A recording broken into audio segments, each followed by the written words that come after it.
Hello guys, welcome po ulit sa sa video po natin. And guys, may isa akong ipapakita sa inyo na bago pa lang sinabi sa amin. Kaya yun, hindi nasama sa video. Yan. Ito po regarding sa Platinum LX15. May special po ito na pwede niyo i-cast sa phone niyo to speaker. So ipapakita ko po sa inyo kung paano. Dito po sa mode, ayan, mode sa ibabaw.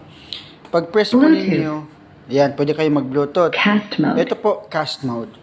Ibig sabihin po, pwede niyo i-transfer pwede niyo i-connect yung phone niyo sa sample po natin.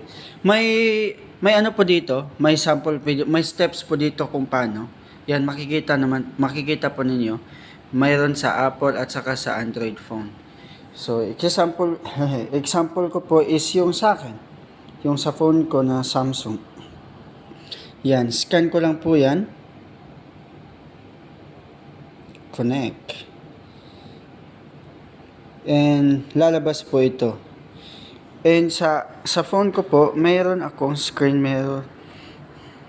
Smart view, screen mirror. I think lahat ng phone ngayon meron na nito.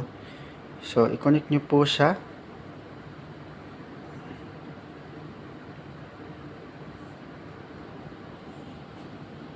Ayan. So, connected na po yung phone niyo at saka yung sa screen.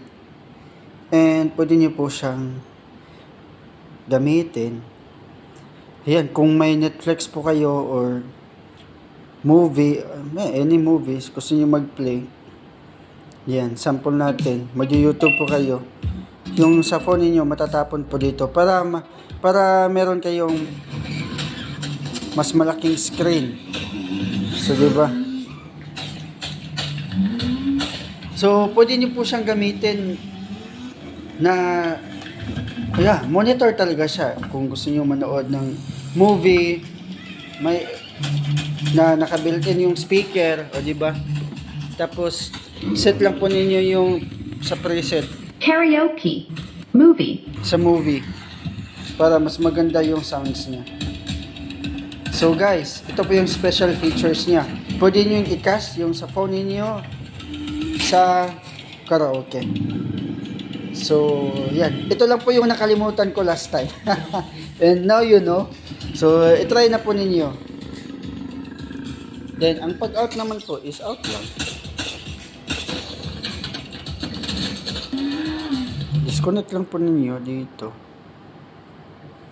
Ay. Yan, smart view. Yung sa phone ko kasi may smart view. So, ayan.